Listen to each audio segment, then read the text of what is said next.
Salut mes élèves! Cette vidéo est la deuxième vidéo pour notre unité de la chimie et cette vidéo traite les modèles de Bohr-Rutherford. Alors, avant de commencer, un rappel de ce qu'on a déjà discuté. Premièrement, le tableau périodique inclut tous les éléments. À ce point, on a déjà vu comment lire le tableau périodique, ce que les groupes et les familles représentent, ainsi que ce que les rangées et les périodes représentent. Aussi à noter, un atome ne peut pas être divisé. On a déjà parlé de ceci et en fait, le mot atome vient du mot atomos, qui est un mot grec qui veut dire pas divisible. Alors, ça c'est important à noter. Troisièmement, un atome est compris des particules subatomiques et ces particules subatomiques sont les protons, les neutrons et les électrons. Alors, le tableau périodique est une façon de représenter les éléments et l'organisation des éléments. Mais une autre façon, on veut être capable de dessiner ou de représenter chaque élément. Et pour ceci, on utilise les modèles de Bohr-Rutherford. Voici un exemple de modèle que j'ai cherché à l'Internet. Et j'ai utilisé cette image dans l'autre leçon. Je ne sais pas si vous avez remarqué ceci, mais ici, voyez-vous cette image dans le coin? Ben, je l'ai choisi parce que c'est un modèle de Bohr-Rutherford.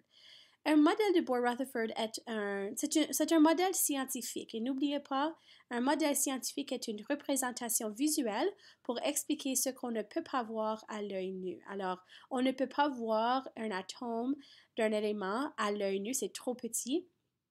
Alors, on utilise ce modèle pour représenter ce qu'on ne peut pas voir. Les modèles de Bohr-Rutherford ont été développés par deux scientifiques, devinez leur nom, Bohr et Rutherford, quelle surprise, en 1913. Alors, ça fait longtemps qu'on utilise ce modèle et encore, c'est un modèle international, un modèle standard qu'on utilise tout autour du monde. Et le modèle est basé sur deux connaissances. La première connaissance est que les protons et les neutrons se trouvent dans le noyau de l'atome et que les électrons se trouvent sur les couches d'électrons autour du noyau. Alors, les électrons circulent autour du noyau. Et ça, c'est le modèle de Bohr-Rutherford. Alors, si on regarde encore notre modèle ici, on peut voir qu'au centre, on a des protons et les neutrons qui sont en rouge et bleu. Et autour de ce noyau circulent des électrons qui sont sur des couches d'électrons qui circulent autour. Alors, je vais vous montrer comment les dessiner vous-même. Mais avant de commencer, il faut savoir deux choses très importantes. Premièrement, chaque période du tableau périodique représente une couche d'électrons. Alors, voici notre noyau. Les éléments qui se trouvent dans la première période ou sur la première rangée ont une couche d'électrons. Les éléments qui se trouvent sur la deuxième période ont deux couches d'électrons. Et les éléments qui se trouvent sur la troisième couche ont trois couches d'électrons. Alors, chaque période représente une couche d'électrons. Aussi à noter que chaque couche a un maximum d'électrons possible. La première couche d'électrons peut avoir 2 électrons. La deuxième couche peut avoir 8 électrons. Et la troisième couche peut avoir 8 électrons.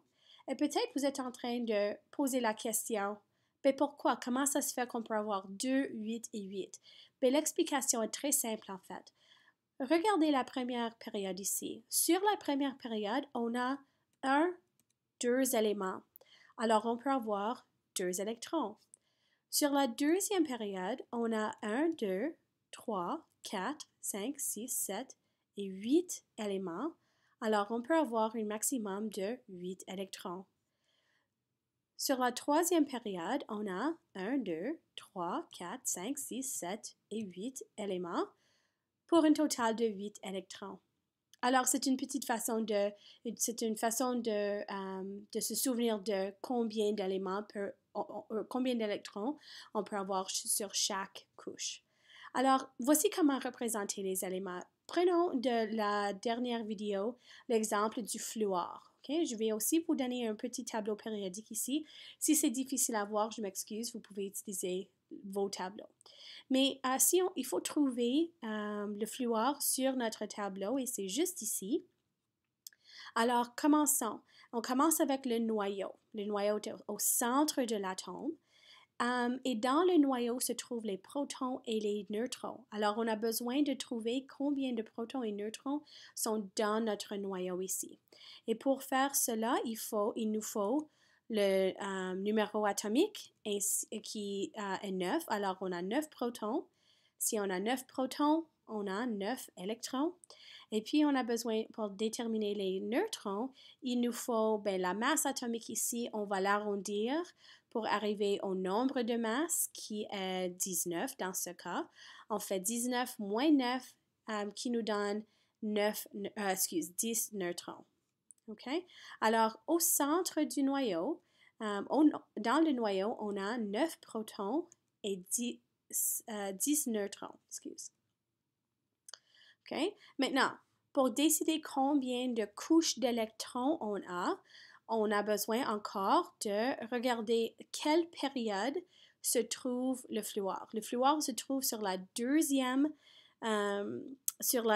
période. Alors, on a une couche, 2 couches d'électrons. Sur la première couche est celle qui est plus proche au noyau. On peut avoir, souvenez-vous, on peut avoir 2 électrons maximum. Alors, on a utilisé 2 de nos 9. Alors, sur la deuxième couche d'électrons, on va avoir 1, 2, 3, 4, 5, 6 et 7 électrons pour un total de 9. Alors, on peut voir que 2 électrons sont sur la première couche, 7 sur la deuxième pour un total de 9. Okay? Maintenant, si ça c'était trop vite, voici les étapes à suivre et je vais vous montrer dans la section à la droite là les exemples ensemble ou les étapes visuellement. Alors, premièrement, il faut dessiner le noyau. On commence encore avec le fluor. Voici le noyau. Wow, c'est beau. Alors, la première chose, oui, c'est de dessiner le noyau. Ensuite, il faut déterminer le nombre de protons et de neutrons qui vont dans ce noyau.